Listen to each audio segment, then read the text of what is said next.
أما بعد فعن سلمان رضي الله تعالى عنه قال خطبنا رسول الله صلى الله عليه وسلم آخر يوم من شعبان فقال يا أيها الناس إنه قد أظلكم شهر عظيم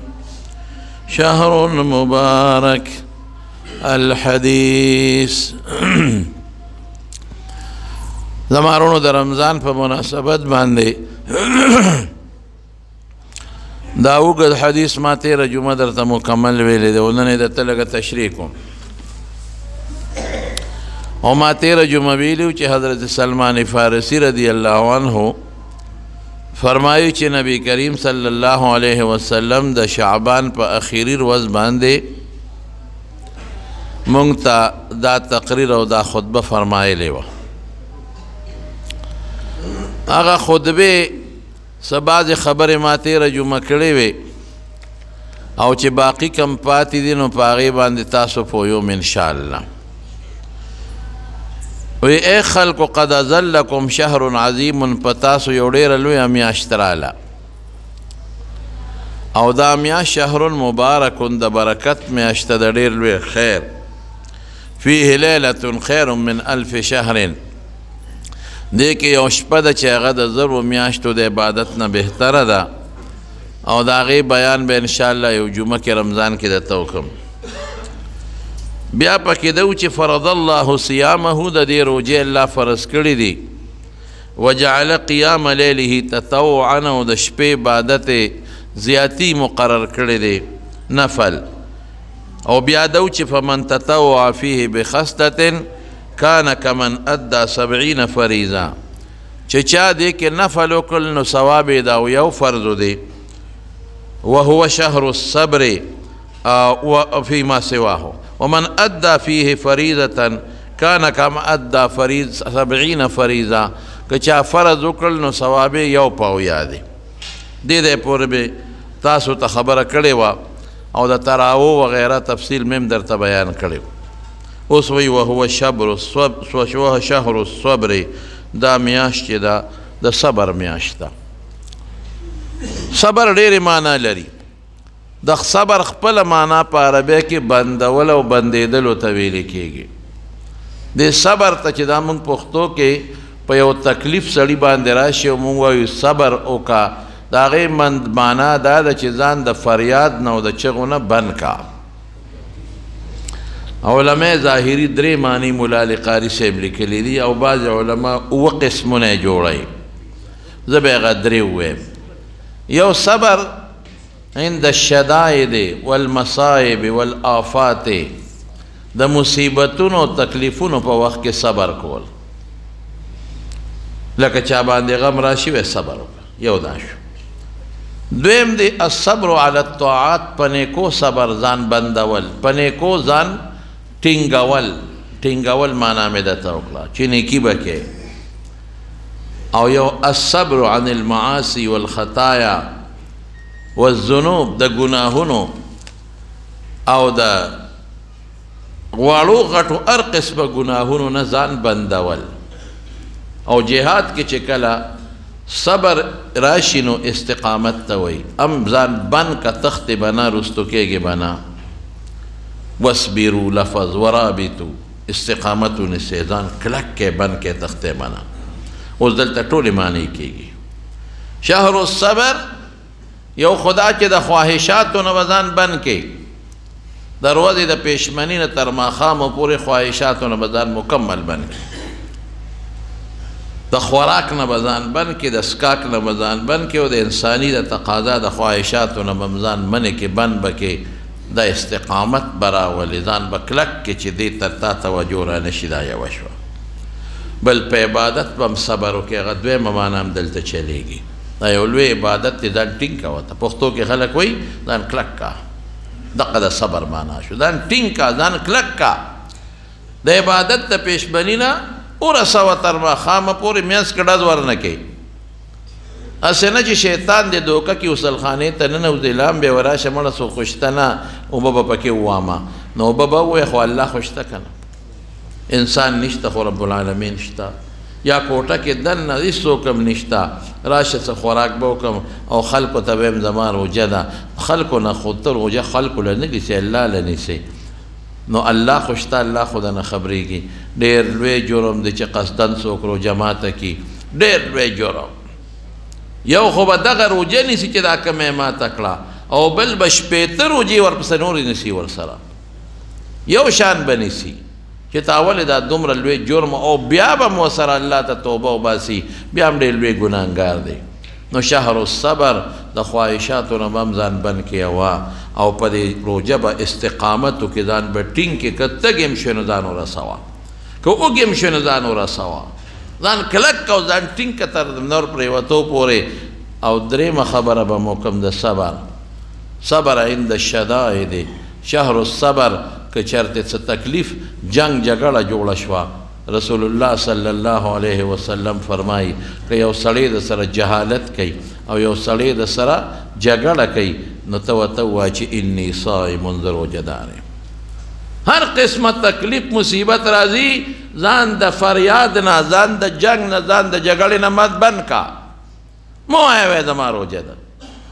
هر څومره جهالت چې د سره څوک کوي نو منډې مو وه. بعضې خلک وایي که نه ای په پلان کې روژه لګېدلې ده. هلکه روژه په چا نه لګي، روژه څنګه په چا ولګېده؟ روژه ولګېده، اوږې شوې، مړه نو دا خو ته چې خپله زمینداري کوې د دې نه زیات اوږې کېږي او د دې نه زیات تږې کېږي، او چې ناجوړه شي بیا به څه کوې، او چې په سفر شي بیا به څه کوې. هسې خلکو بانې جوړې کړي د خواهش تابع شي، وی روژه پې لګېدلې ده. روژه په چا نه لګي. روژه چا له زور نه ورکوي، روژه نفس له زور ورکوي، نفس کنټرول کوي، نفس تیزی نه ګناه ده. رسول الله صلی الله علیه وسلم فرمایي چې سرکش شیطانانو تړلی شي په روژه کې، چې څومره سرکش شیطانان وي، بلکې سرکشه پیریان هم یو حدیث کې راغلی دي، هغه هم وتړلی شي. تاسو خیال دی نور کله د روژو په نسبت ګناه کمه شي، د خلکو عبادت زیات شي. د روژې په میاشت کې نسبتاً خلک صدقې زیاتې ورکوي د نورو په نسبت. د روژې په میاشت کې خلک زکاتونه زیات ورکوي. د روژو په میاشت کې یو بل سره خلک خیر ښېګړې زیاتې کوي، تلاوت د قرآن شریف زیات کېږي. او هغه بدقسمته چې 11 میاشتې جومات ته مخ نه کړی، هغه هم جومات ته راشي. ولې؟ شیطان تړلی شوی دی، سرکشه، او پیریان هم تړلی شوی دی. خو نفس خو شته که نه، جاله خو شته. 11 میاشتې خو ستا په دې وجود کې وخت تېر کړی دی، د هغې اثرات خو شته، خو څه ناڅه خامخا کم شي. نو روژه په چا نه لګي دا دروغ دی. روژه سړی بندی د ګناه نه، روژه سړی شیطان الله تړي. نو روژه در باندې څنګه ولګېدله؟ نو چې څوک هم په دنیا کې څه غلطي کوي، وایي دا په ده روژه لګېدو، روژې له شو. روژه نه ته د یو کوتک اوچت کو د مازدیګر له راپرېږدوله چې پته ولګي چې روژه پې لګېدلې ده او که نه لګېدلې. خو مست دی، مست مستی کوي، خلکو ته ښایي چې زما خو روژه ده او زما دماغ کار نه کوي، زما روژه ده او زما مازغه کار نه کوي. ته راوله یو بدماش دی مخامخ ودروه چې پته ولګي چې د اوس دماغ کار کوي که نه کوي. دا خو ښځه غریبه ده، دې پې نیغ ورځي. دا خو گاونډي غریب دی، دې پې نیغ ورځي. ته یو مضبوط ټوپک مار ته ودروه، ابه 2-3 شلقه مو باسي او کنځل مه موته وکړي، خدای شته که پې روژه ولګي. روژه موجه نه لګي. روژه سړي نه شیطان بندوي. دا د خپل مستی د مستی په روژه کې مستی به نه کوو. وهو شهر الصبر. الله نو چې دا صبر دی وکړه، 3 قسمه مې درته وویې، ځان دې بند کو ماښام ته دې روژه ورسوله، او د دغه 3 څیزونو نه خوراک څښاک خواهشاتو نه دې ځان بند کو. او که څوک درته څه قسمه تکلیف رسوي او پریشانی پیدا کوي، د جنگ جګړې نه دې ځان بچ که، د مصیبت نه دې ځان بچ که، نو فایده یې څه ده؟ والصبر شوابه الجنه. د دې صبر والا روژې ثواب بې د جنت نه بل شی شته نه. دومره لوی ثواب دې ته روژه وایي. روژه داسې ونیسه، ثواب جنت شو بس. رسول الله مبارک فرمایي. او یو بل حدیث کې رسول الله مبارک فرمایي الصوم لی وانا اجزی به، وی روژه زما ده او بدل به زه ورکوم. زمونږ دا طالبان دلته سوال کوي چې هر عبادت د الله دی، دا د روژې تخصیص یې ولې وکړو؟ د روژې تخصیص په دې وجه وکړو چې نور عباداتو کې د نه خامخا بنده خبرېږي. حج کې خو نه ډېر خبرېږي. دقه رنګې د حج نه علاوه مونځ کې خو جمع ده، بې جمع مونځ مه کوئ جمع کوئ د جمع ثواب یو په 20 دی ځان له مونځ چې کې چې 20 دی وکړل او جمع کې د یو که برابر دی رمضان کې ګورې ځان غرق نه کړې د رمضان ثواب یا څومره شو ګوره ځان له چې یو مونځ دی وکړه یو مونځ او د جمع یو وکړو نو ډېر لوی فرق دی او یا ځان له د جمع یو برابر دی او بیا په رمضان کې یو په اویا دی څومره لوی اجر دی وګټه ډېر لوی ثواب دی جمع له خامخا ځئ او جمع کې شرکت خامخا کوئ نو زما وروڼو نو ګوره خلک دنه خبرېږي او دقه رنګې چې زکات ورکوې که بل څوک خبر نه شي خو چاله چې ورکوې هغه خو خبر شو که که ته ورته د زکات معنی نه م وایې پټې وړه کې د زکات نیت وکړې نو هغه صدقه خو معلومه شوه که نه چې ما له شی راکړو واحد روژه هغه عبادت ته چې ته څوک نه خبرې هېڅوک ته نه خبرېږي که ښځه بچیم نه خبرې نه خبرېږي زمونږ صاحب د هدایت 14 کاله کې دا هدایه لیکلې ده او وروسته بیا پته لګېدلې ده شاګردان مې ویلي دي چې 14 کاله د روژه وه او په دې روژې ښځه او بچیم نه خبر وروسته پته ولګېده ښځې به وله روټۍ راوړه او ده به ورته ویې کېره نو کې به یې ښوده ښځې ته به یې ویې ځه دروازه به یې بنده کړه نو طالب ته به یې ویې شاګرد ته راشه دا روټۍ وخوره نو شاګرد به ډوډۍ خوړه ویې ځه اوس لاړ شه نو ابه لاړ نو ښځې ته به یې راشه دا لوښي یوسه نو ښځې به یې ویې ګینې دا دوغ خوړه او شاګرد به وی چې دا ردنه پاتې وه ما له یې ښودې ده نو چې په روژه ته څوک نه خبرې نه خبرېږي نو الصوم لی خاص زما دپاره ده بل هېڅوک که ته نه خبرې نه خبرېږي او یا بعضې علما وایي چې الصوم لی څه معنا دا خاص د دې 3 توجیحات علماو کړي دي خو دا یوې کافرې دلته وانا اجزي به بدل به زه ورکوم نو چې تی بدل الله وایي زه ورکوم نه نورو خو هم الله ورکوي د دې علماو مولا علي قاري او صاحب د عیني توجیحات کړي دي خو زه به یې راته مزېدار وکړم ادا چې د نورو عباداتو ثواب به الله د فرشتو په لاس ورکوي د دې به په خپله ورکوي په خپله انا اجزي به الله ودا او چې الله په خپل ورکي نو دا الله شان بیا جدا دی زه چاله یو شی ورکوم چې دا پلان کې لورکم نو لږ به ورکم خو چې په خپل ورکوم او بیا له لوی ډلم جوړه کم نو معمولی شی به نه ورکوم انا اجزي به نو ثواب د دې روژې جنت دی قسم د ډېره مبارکه میاشت او د جنت د رسېدو میاشت چې سړی پکې ځان جنت ته ورسوي بیا سوی وهو شهر المواسات دا میاش دا خیر ښېګړې ده یو بل سره خیر ښېګړه پکې وکړي غریبانانو سره مدد پکې وکړي خیر ښېګړه وکړي پېشمنۍ ورکړي غریبانانو له مسکینانو له هر چاته په خپل ګاونډ کې فقیران او مسکینان معلوم دي زکات وباسئ په رمضان کې زکات خو اصل دا دی چې کله در باندې کال پوره شو نو ورکې به خو خیر که ته رمضان کې ورکې پیشکیم ورکې په رمضان کې نو ورکا ثواب یو په اویا شو ثواب ډېر زیات دی او دویم دا چې رمضان کې عموما کارونه بند شي او دې زمانه کې خو د کورونا د وجې نه بیا کارونه بند دي نو غریبانانو ته ډېرې پریشانۍ دي نو هر انسان چې په هغه زکات فرض دی ورکې دې غریبانانو له پیشکي ورکې مزدور کار غریب بسی 500 دیاړي ده خدای دې په بیماری نه راولي که پې راله 600 دی به خپل بیمار پالي او که دی به په خپله بچو له خېټه او مزدوري کوي څه شی دی ګل کار دی 1200 روپۍ غریب اخلي دیاړي مار دی کله دیاړي ولګي کله ونه لګي 500 یا 600 روپۍ اخلي عجزانان دي غریبانان دي لور ورپسر د ودی به ګران کار دی زوی ورپسر دی واده به ولکۍ ګران کار دی خېټه ورپسر ده او دقه رنګې د ښځې د مور د لوڼو د هغوی خېټې د غریب په دغه کې دي نو دی به څه کوي خوار دی به څه کوي د ماشومانو سره څه کوي او چې بیماري پرې راله او ډاکټر له لاړ دی به څه کوي نو د ما وروڼو خیر ښېګړې پکې وکړئ پېشمنۍ ورکړئ غریبانانو له ماښامي ورکړئ غریبانانو له قسم دی زموږ صحابه به په خپله یو ځل یو میلمه راغی رسول الله صلی الله علیه وسلم او فرمایل دی به څوک کور ته بوځي حضرت ابو طلحه رضی الله تعالی عنه وی زه به یې بوځم چې کور ته یې څنګه بوته نو بیبي ته یې وی ام سلیم بیبي وه وی ام سلیم څه شته ضیف رسول الله صلی الله علیه وسلم د رسول الله مبارک میلمه مې راوستی دی د هغه میلمه دې ما راوسته د حضور پاک میلمه شاه عباس په دې به څونه خوشحالېدل نو ورته وی نور خو څه نشته خو د ماشومانو څه لږ خوراک شته وی نه وی میسې بیا وی دا ماشومان دې وده که ده وده که ماشومانو غریبانانو جړل وږي خو په لوبو موږ مشغول لا مشغول کړل هغې وده کړل نارې وده کړل واه واه ته به وکړې داسې مونږ چې میلمه د دروازې مخکې تېرېږي او لرې ځای کیسې کړو نو زر غوندې شا کړو دروازې ته دننه لاړ شو ښه کور هر څه وي فقیر مسکین کوي خیر راوړی د خدای مو بخا یو خو دا سوالګري دي چې هغه کسبي سوالګري دي زنانه نن سبا په دې لارو کوڅو کې ګرځي او په دې رمضان کې بالخصوص خلکو پسې د موټر شیشې ډبی زنانه وي او تکړه کسانی بالغان رټل به نه کې خو دا هغه سوالګري چې دا دوی خپل کسب ګرځولی دی مه ورکوئ وله ادې په دې په خپل کلي کې غریبانانو له ورکې رټل به هم نه کې اما السائل فلا تنهر خو دوی سره سوال د جینکو له پیغلې جینکې په کوڅو کې ګرځي او په پېښور کې دوی سره مدد کول دا دوی سره په ګناه مدد کول دی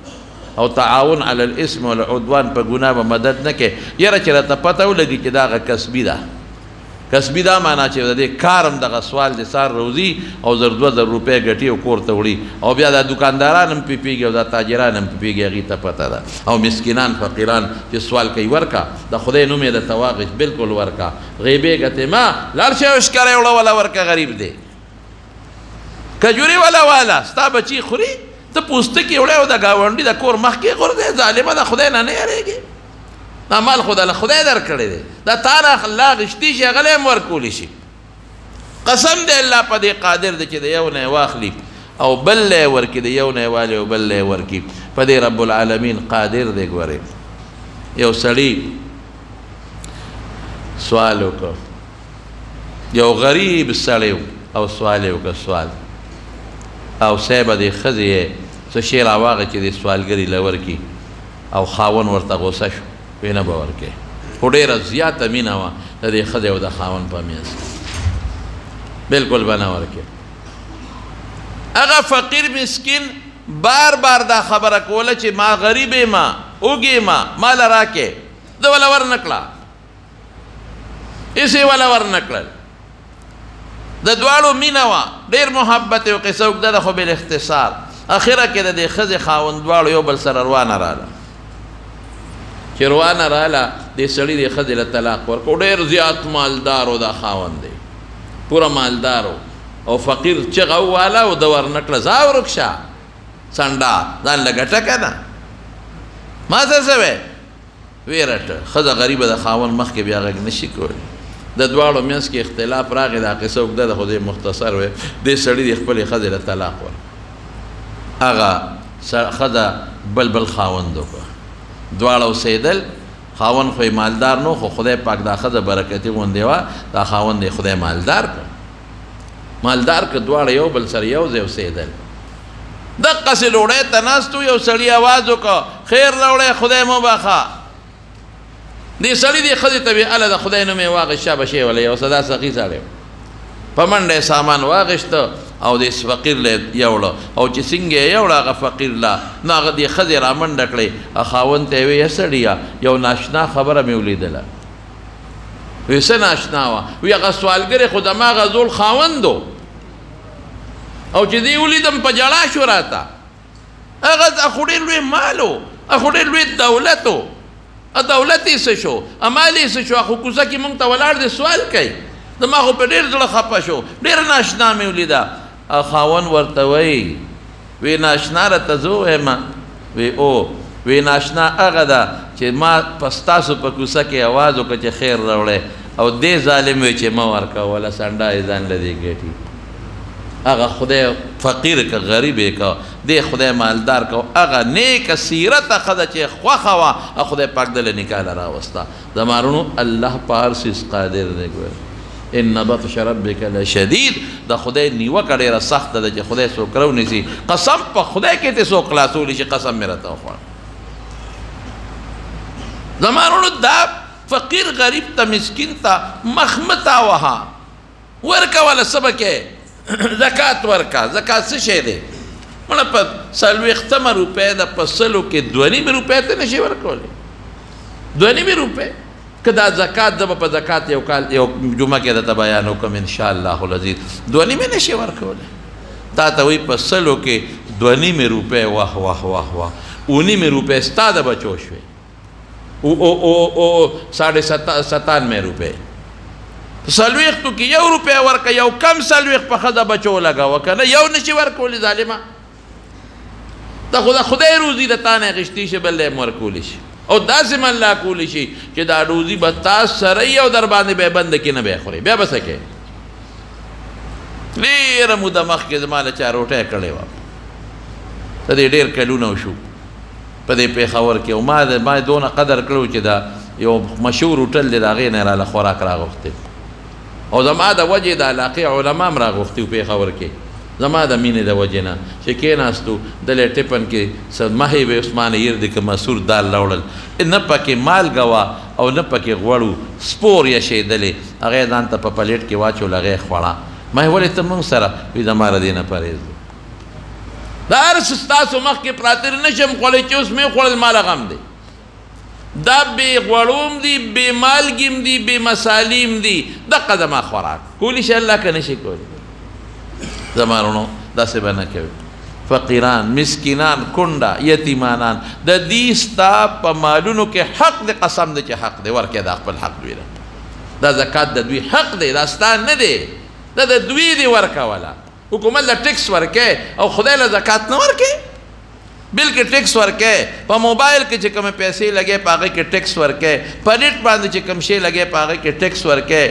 په ګاډي کې چې روانې موټر ویله ټیکس ورکې، په تیلو پټرولو کې ټیکس ورکې. نو خدای له ولې نه ورکې؟ الله له ورکه که نه درکوي یې، قسم په خدای یوربي صدقات، دنیا کې هم دله خدای زیاتوي او په آخرت کې هم خدای زیاتوي. نو شهر المواسات وی د رسول الله مبارک میلمه دی، بنوي می صبیانه کې دا بچي دي وده کا، ماشومان یې وده کړل، غریبانان د لوګې نه، واه واه، دې ته صحابه وایي چې د لوګې نه یې وده کړله. اوس بیا د میلمه قانون دا دی چې میلمه سره به تم خورې، نو خوراک دومره دی چې ایله یو کس پې مړېږي، که ښځه خاون ورسره خوري نو بیا خو میلمه نه مړېږي. او دا هغه زمانه وه چې د پردې نه مخکې خبره وه، خلک به کورونو کې یو بل کره دننه په اجازت تلل راتلل، نو دا خاوند یې ښځې ته پټ وایي او کار وکړه. که مونږ ورسره نه خورو خو دا میلمه به وایي چې دوی ولې نه خوري، که مونږ خورو شی کم دی، او دا میلمه د رسول الله مبارک دی پوره مړول غواړي. واه واه. نو وی داسې وکړه چې ډوډۍ کېدې نو ته به پاسې دا ډیوې له، او ته به دا ډیوه د پسه طریقه مړه کې، نو دی به موړ کو په تیاره کې، موږ به ګزاره وکړو. نو چې ډوډۍ کېښوده نو زر پاسې د ورګې د ډیوې دا رڼا غلې ده، نو پړق پړق نو ډیوې له پوکې ورکړه، نو خو دا ډیوه بله که که نه؟ وایي نه بلیږي، نه بلیږي. نو تا تیارې جوړه کړه، نو میلوی موړ که او په خپله به یې هسې پلیټ له ګوتې وړئ، هسې به یې ګوتې وړئ چې میلمه خفه نه شي، او ټوله ډوډۍ په میلمه وخوړه. میلمه ماشوم خو نو هغه هوښیار و، سهار چې راغی رسول الله مبارک ته الو وی وی د الله رسوله بچي ناروده کړل او ډیوې مړه کړه، زه یې موړ کړم په خپله خېټه یې راونغښتې او ناروده شو. نو الله قرآن شریف کې آیت نازل کړه، صحابه اوږد حدیث مختصر، ویؤثرون علی انفسهم ولو کان بهم خصاصه. صحابه هغه خلک دی که خپله ناره اوږې دي نو په خپله ګزاره کوي خو بل له ورکوي. دا صفت پیدا کړې په ځان کې. شکر دی مونږ خو هغسې نه وي، مونږ سره خو شیدونه ډېر دي، نو چې پکوړې پخی 5 شپږ د کسان یې نو 20 پخې کا، چې 20 پخې نو 13 څلوېښت پخې کا، نو یو دانه توخ او ګاونډیانو له هم ورکړه. د دې غریبانانو د ګاونډیانو د بچو به هم پکوړو تړل کېږي، هم د خدای بندګان دي که نه، د هغې به هم سیخه کې تړل کېږي، هم د خدای بندګان دي که نه، د هغې به هم غوړو تړل کېږي، هم د خدای بندګان دي که نه، د هغې به هم وریجو ته زړه کېږي، هغې هم د خدای بندګان دي، د هغې به غوښې ته زړه کېږي. نو تا ته 10 پراته دي، نو 10 کې شی نه کا، تا ته 5 قسمه شی پروت دی، نو 4 قسمه وخوره، تا ته 2 قسمه شی پروت دی، نو خیر دی د 2 قسمه لږ لږ دی خپل ګاونډي له ورکه، او د الله په نوم یې ورکه. الله ویني د الله نه غیرتي ذات بل نشته دی. اوس به درته ویمه شهر المواسات جنگ غزوه یرموک کې یو صحابي فرمایي، وی زخمان پراته دي، وی د ما د تره زوی و، نو وی ډېر زیات تږي و، نو چې زه ما مشت اوبو ډک کړه د تره هغه زوی له مې راوړه، اوبې وغوښتې غریب، زنکدن وخت دی زنکدن. نو یې خوا کې ورسره بل زخمي پروت و، هغه د اوبو ته داسې فریاد شانتې وکتل، نو ما ته راغه تره زوی وی چې اشاره یې وکړه، خبرې نه شوې کولی چې دله ورکړه. وی چې هغه له مې اوبه یوړې، هغه سره خوا کې بل زخمي پروت و، هغه اوبو ته ډېر په شوق وکتل، د زنکدن د تندې نه دې مله وساتي. نو هغه زخمی ما ته وی غله یوسه وی چې غله مې یوړه هغه سره خوا کې بل زخمی و هغه داسې اوبو ته په شوق وکتل هغې اشاره وکړه چې ما پرېږده دله یوسه وی چې غله مې یوړې د هغه نه ساه ختلې وه نو واپس مې هغه دریم له راوړې د هغه نه هم ساه ختلې وه نو واپس مې دویم له راوړې د هغه نه هم ساه ختلې وه نو واپس مې تره زوی له راوړې د هغه نه هم ساه ختلې وه ځان کدن وخت کې قرباني ورکوي ما پرېږده خدای بل له ورکا دا د صحابه وجود دی الله چې ما ته وایي آمنو کما آمن الناس صحابه والا ایمان پیدا کېدان دا د ایمان متعلقات هم په ایمان کې داخل دي دا د ایمان متعلقات دي دې ته شعب الایمان ویل کېږي دا د ایمان متعلقات دي دا په ایمان کې داخل دي لکه دا کوټه ده او پکې دی نو پکې هم کوټه کې داخل شو دا دریم پکې داخل شوي دا رنګونه هم پکې داخل شو نو ایمان د متعلقات د ایمان امام بخاري په دې ډېر زیات بابونه کتاب الایمان کې لګولي دي چې تاسو مهرباني وکړئ په دې ان للایمان امورا د ایمان د پاره متعلقات د ایمان بغیر د هغې نه مکمل کېږي نو یو د ایمانیاتو د متعلقاتو نه دا دی چې بل سره خیر ښېګړه وکړه مواسات وکړه مواسات او صحابه به څه چل کو هغې به مواسات نه کو هغې به مساوات کو خیر ښېګړه خو دې ته وایي چې لږ شی ورکړه هغې به وي نه چې زما څه دي چې دا غونډه غله ورکوم هغې به مساوات کو مساوات لا يؤمن احدكم حتى يحب لاخيه ما يحب لنفسه دلته زموږ علما لیکي نو بل سره خیر ښېګړه شهر المواسات پېشمنۍ ورکړه روژه ماتې ورکړه غریبانانو له او بیا څه وایي اوس نبی کریم صلی الله علیه وسلم فرمایي وهو شهر یزاد رزق المؤمن فیه په دې کې د مسلمان رزق زیاتېږي ماشاءالله زه خو نه وایم څوک یې وایي حضور پاک مبارک فرمایي مسلمان رزق زیاتېږي بل له دې پېشمنۍ ورکړه تعالی به خدای یو پاو یا زیات کړي د دې نه هم زیات اخلاص چې څومره زیات دي بل له دې روژه ماتې ورکړه د هغې یو پاو یا بلکې د هغې نه زیات به خدای پاک درکړي زه یار ما خو نه دي ویلې زما خو خوله ده ما خو د رسول الله مبارک قوت حدیث ته شروع کړی دی د مسلمان رزق پکې زیاتېږي په دې د غریب هم زیات شو خلکو ورسره خیر ښېګړې وکړي او چې د مالدار کم ورکه دله به هم خدای پاک زیات کړي ما خو تاسو ته تېره جمعه ویلي چې رسول الله مبارک 3 څیزونو باندې قسم کړی دی د پیغمبر مبارک خبره بې قسمه موږ منو خو دا قسم بعضې وخت کې که حضور پاک خپلو صحابو ته هم خوړلی دی نو د تاکید او د مضبوطوالي دپاره خلک قسم خوري ولې الله رښتونی نه دی څه الله والعصر نه وایي قسمونه نه خوري خدای پاک ته به خدای قسم ولې خوري رسول الله مبارک والذي نفسي بيده دا قسم ولې خوري خپلو صحابو ته وایي صحابو خو په هغه دونه مضبوط ایمان و چې ټنګېدلی ایمان نو 3 څیزونو باندې قسم خوري او پکې دا دی چې صدقې سره به مال کمیږي نه بلکې الله دې تاسو له توفیق درکړي بهر کې داسې میاشت ده چې یو خبره دې میاشت کې راته بله وکړم د چندې پورې راغله زما وروڼو زه تاسو ته یو اعلان کوم چې څوک هم اورېدا واورئ بعضې خلک په دې سوشل میډیا زما نوم استعمالوي او د بار ملکونو د یو ځای نه بل ځای له پیسې وله راځي او زما نوم استعمال کړي زه ګورې نه چا نه چندې غواړم نه څوک سوشل میډیا زما شته چې د خلکو ته ووایم چې دا شی راوړی څوک زما نوم یادوي د جومات په نوم او څوک د مدرسې په نوم باندې او څوک وایي دا مې رشته دار دی څوک وایي دا مې خپل دی او څوک وایي دا مې استاد دی او دوه دا یې مې ونیول خلک دوه دا یې مې ونیول پروس کال مې یو سړی راغی او ما ته یو کلیپ را لوکه مې څه وایي دا لږې پیسې تاله چا را لېږلي دي مې زما څه کار دی ما ته سړی مې لوکه لږ ساعت پس سړي ټیلیفون وکړ وایي ما خو وله 10,000 روپۍ ورکړی وی چې دا غله ورکړه چې دا جومات کې ولګي مې ما له 3,000 راکړي دي جومات ته مې ورکړي غونډې والې غونډې والې دقه رنګې پرونه یو خبره ده موږ له خو د جومات د اواز وکړو نو خلک راولېږي که نه دوی ما خو یو سړي له ورکړی په پرورۍ کې پیسې مې پروري نه پرونې راوړې دي جومات ته مې ورکړي نو زه خلکو ته هم دا خبره کوم چې ما سره د چا څه کاري نو ما سره ډایرکټ خپله رابطه کوئ زه سوال نه کوم د چا نه نه چا نه چندې غواړم نه چا نه سوال کوم نه مې څوک رشته دار شته نه مې څوک دوست ته چې زما په نوم چندې غواړي ولې غواړي زما په نوم باندې هېڅ چاله مه ورکوئ خلق لګیا دي زه نه غواړم او خلق غواړي زما په نوم زه سوال نه کوم او خلق زما نوم استعمالوي ولې استعمالوي ګناه کوي زما نوم هېڅوک دا اواز زما چې څوک هم اوري او زما نوم چا هم د چندې دپاره او د جومات دپاره او د مدرسې دپاره استعمال که دا به چورلټ دروغ وایي څوک وایي دا مې ماما دی څوک وایي دی مې تره دی او څوک وایي دا مې رور دی او څوک وایي دی رواری یم او څوک وایي دی خوری یم ټول دروغ وایي د حیران شم چې دا خلک ولې داسې کوي نو مهرباني وکړه که داسې چاره سره سوشل میډیا د ما په واسطه رابطه وکړه ما سره ډارې خپله رابطه کوې چې دا غل پته ولګي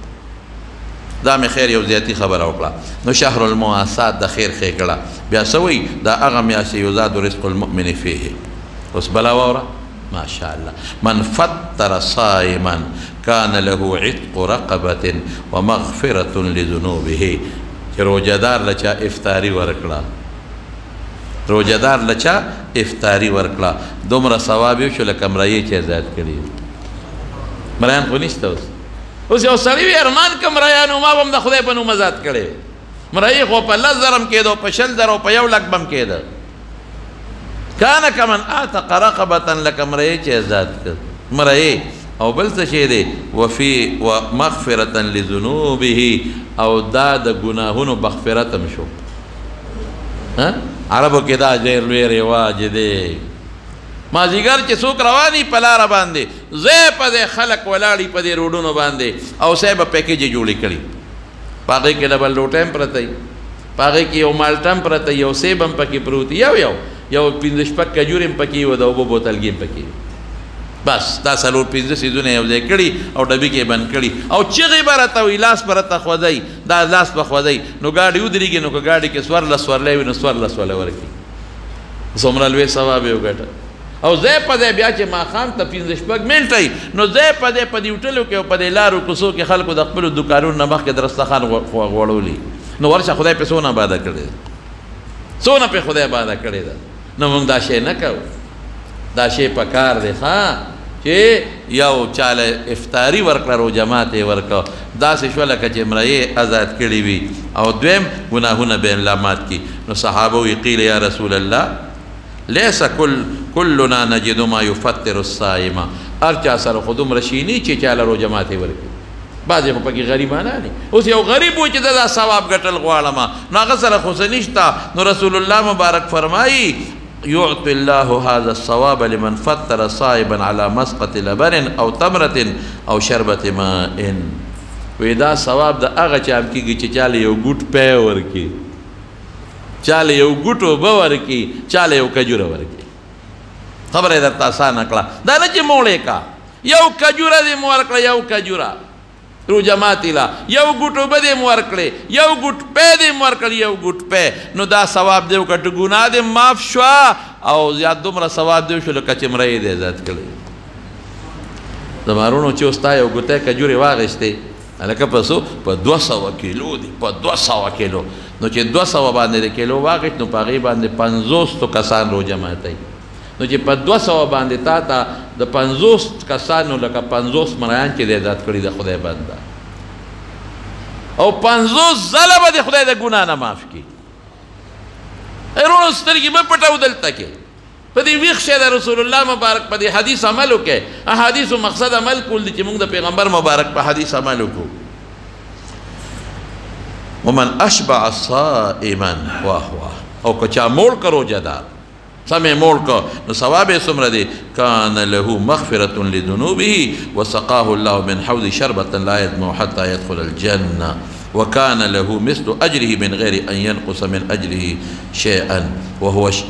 بالسوي وی که چا یو سړی موړ که موړه پوره موړ که او روژه ماتې وله ورکړه او ډوډۍ م وله ورکړه الله به یې ګناه مو بخي او د حوض کوثر اوبه به وله خدای پاک ورکړي د هغې نه پس تنده نشته جنت یې ذکر که خو جنت خو بیا تنده اړو ښه د تندې سیزن خو د تندې وخت خو قیامت دی بس هغه تنده ختمه شوه جنت کې خو بیا سړی برابر دی هغې خو هېڅ هم نشته دی او چې چاله د روژه ماتې ورکړه بل ثواب یې څومره دی دا هغه چې څومره د روژې ثواب او دومره ستا شو د هغه به نه کمیږي څو خبرې شوې زما وروڼو څه ګوره یو خو دی په یو کجور او په یو ګوټ اوبه په یو ګوټ پیو باندې ستا خدای ګناه معاف کوي او د یو عمرې برابر ثواب درکوي او که پوره دې موړ کو نو ګناه دې معاف شوه او د رسول الله مبارک د حوض کوثر اوبه به هم تعالی خدای پاک درکړي څومره او د هغه د روژې برابر ثواب شو. بعضې خلک د بل په روژه باندې روژه ماتې نه ماتوي یاره وایي بیا زما کمیږي نیکبخته ستا نه کمیږي. پیغمبر مبارک فرمایي ستا نه کمیږي او ستا برابر ثواب د هغو شو. او بیا څه وایي شهر اوله رحمتون اول رحمت دی دا تاسو ته ما ویلي او دویم مغفرت دی او دریم د اور نه ازادېدل دي. ښه اورېږه بیا درته وایم درې قسمه بندګان دي. یو هغه بندګان دي چې هغه ډېر نیکان دي ګناه سر نه نشته لکه پیغمبران شو سر نه نشته یا ګناه شته خو نیکان دي ګناه ډېره لږه ده. دا یو قسم شو. په دې انسان د اول نه د خپل خدای رحمت شروع شو. رحمت شروع شو بیا د خدای رحمت نه بندېږي. اول پہ رحمت شو دا اول د باندې رحمت شو بس بندېږي نه بیا. او دویم هغه دی چې ګناه هم کوي او نیکي هم کوي دواړه شته نو دا لومبی لس ورځې په ده باندې رحمتونه وورېږي نو چې د میان دا لس ونیسي نو خدای پاک یې معاف کړي ویې بخي. او دریم څوک دی د عتق من النار آخره دی چې دا لس ورځې دا شل ورځې ونیسي او اخري یو ویشتمې ته ور داخل شي او هغه ونیسي نو الله پاک دې د جهنم د اور نه آزاد کړي. مړه سمه قسم په خدای پښتانه وي د لوټ میاشت ده نو دوی وي د لوټ دا معنا چې راشه د خلکو جیبونه لوټ کا.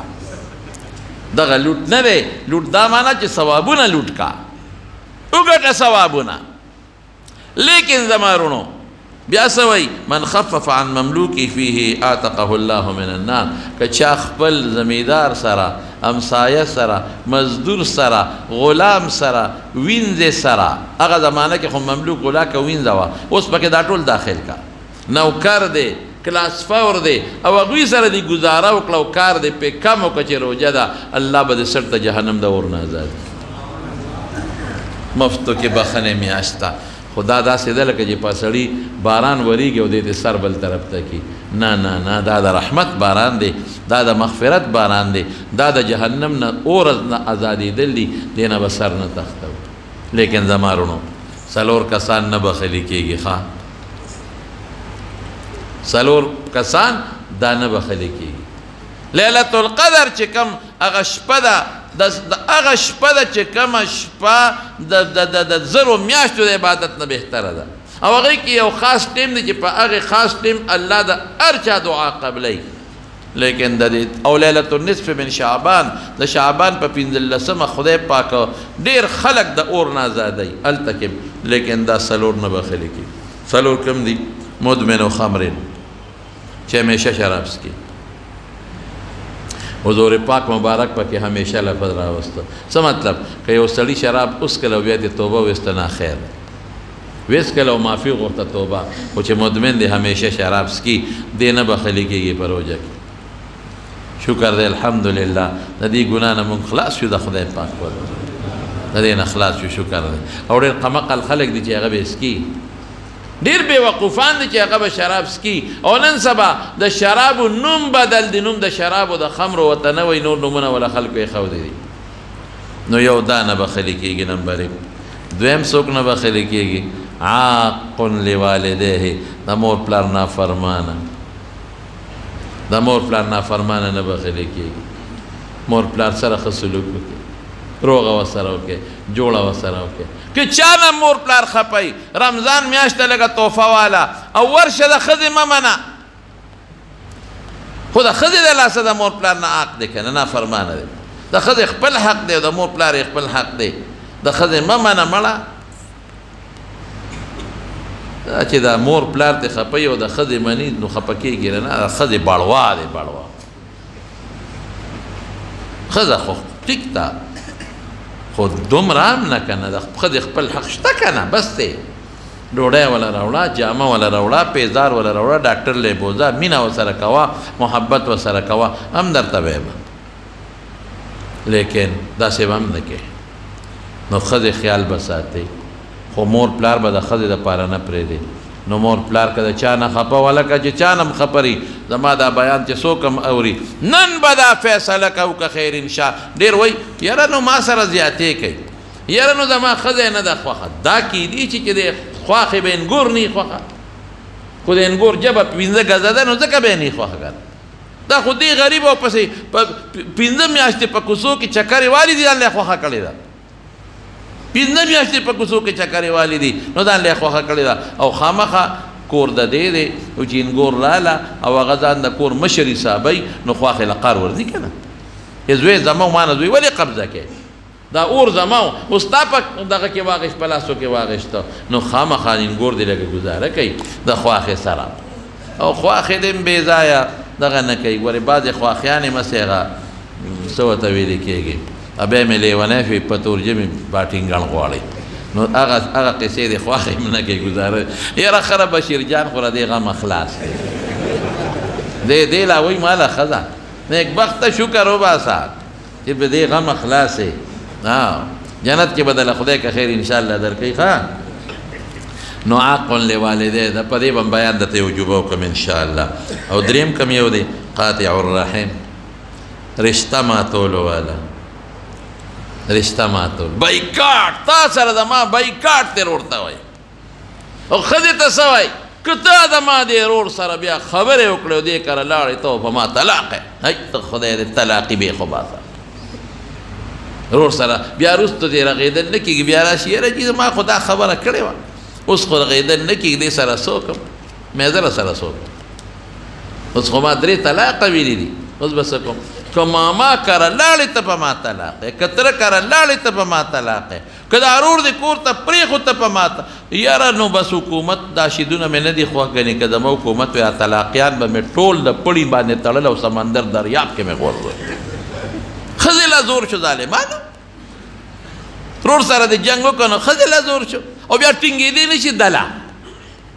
دله بیا ټینګېدی نه شي. نو کله یو ملا لځي او کله بل ملا لځي یاره ما دا خبره کړې ده نو ما له خو سخت قار راځي که نه. ما خو یو فروز کال مې یو 2 څپېړې والي بیا خپه ومه ما ته ملګري وایي ځان له جنګ ګورې مې قار راغی که نه چې مفتو کې او پس دا وره ښه ډېره ناشنا وه. ښځه م راغلې وه سړی م را او سړي ته چې مې وکتل داسې یو بوتل غوندې و لکه دا منګکوري نه دقسې د منګکوري غوندې د اسخا غاښونه او د اسخا پوزه یې نیولې وه او ښځه خو خیر برقه کې وه او پلار ده سره م راغلی و هغې سره م را نور رشته داران م په څه باندې یې ورته طلاق ورکړی خبرې که مو واورېدل نو تاسو مو وایي چې دا دونه ظلم و. وایي دا سپېره مې پېشمني له پاسه و چې پاسه یو 2 رکاته مونځ به مو کې او پېشمنۍ به مو کې او مونځ به مو نو یو ځل مې ولا آواز ورکړ کال یو نیم پکې 2 پکې تېر شوي ما نه هم خبره یېره چې ګناهګار نه شم ولې دلته په ممبر ناست یم ما پاسه که نه پاسه هم که بیا وله رالم نیکبخته پاسه پېشمني وکړه مونځ به وکړې بیا یې راته وکړل چې په 3 ځل رالل وي ښه ده 3 طلاقه مې طلاقه کړې. نو خوار چې پېشمني لري پاسه یا ظالمه 2 رکعاتو مونځ لري پاسه یې ظالمه منزله دې پاسه نو چې دی وی بس غلطي وشوه نو چې مې څپېړه اوچته کړه که نه او ښه مضبوط مې په دا کوکی وواو یو 2 څپېړې مې ووه مې چې ارمان دی چې اوس به خلک وایي چې دا ملا لیونی شو که زه جلپې شو یعنې په دا خښته مې در اثر و در باندې ګرځېدم تا خدای بې خو باسه دې شکل ته دی وګوره تاله بس ښځه درکړي اوس به وایي څه چل کوو مې اوس ټیک شکل څه چل کوې هېڅ حال مې نه کېږي ځان نه دې لوی لاټي برنس جوړ کړی دی خوار شي ښځې موندلې دي په ښځو قبر کوئ ولې دا طلاقیان په ښځو قبر کوي یاد وساته زمانونو ښځو سره به ظلم په رمضان کې نه کوئ که مو وکړه خدای به دې نه د قیامت پر ورځ تپوس کې ښځه نه نشي کولی ښځه ستا نه 2 ګنټې مخکې پاسي رښتیا ووایه پاسي که نه پاسي ولې پېشمنې دله تیارې ډوډۍ دله پخوي ترکاري دله پخوي 2 ګنټې ستا نه مخکې غریبه ویښه شوه پاڅېده او بیا په تام ډوډۍ وخوري ته وخورې او هغه غریبه بانګ وایي او هغه بانګ نه مخکې لیا په هغه اخري وخت کې غریبه پېشمنې وکړي تا له منډې تړلې وي دارو راوړه واله اوبه راوړه دا واخله مالګه زیاته ده دا پېشمني کې دا غوښه اومه ده دا پلان کې دی دا هغې غریبې بېخو وته نو خامخا کله مالګه زیاته یي کله کمه یي کله غوښه پخوي کله کچی 2 ګنټې ته پاسه که نه ته پاسه که نه پېشمني له وختي ته خو پېشمني له هم نشي پاسېدی بېغیرته په زور دې پاسئ او هغه 2 ګنټې 2 نیمې ګنټې مخکې پاسېدلې ده غریبه نو تعالی پېشمنې تیار کړي نو پېشمنې چې در باندې وکړي نو ته ښه مزېدار بیا بړستن راکاږي سپېره مونځ هم نه کوې او که نیک سړی وي مانځلی لاړ شي داسې چل وکړي دا مونځ وکړي ته اوده شي هغه هغه لوښي وینځي وایه که نه وینځي که نه هلکه خبرې به رښتیا کوو لوښي وینځي که نه وینځي هغه ټول لوښي صفا کړي هغه هر څه جارو کړي هغه باورچیخانه مو وینځي نو خوب لاړ نو چې بیا ته چې د ډیوټۍ موټۍ له ځې نو تاله بیا سسټم وسټم برابروي تا خو ښه مدېدارې ډډه یې نو غرمه غریبه بیا پاسي واه واه نو ماشومان بیا القلارئ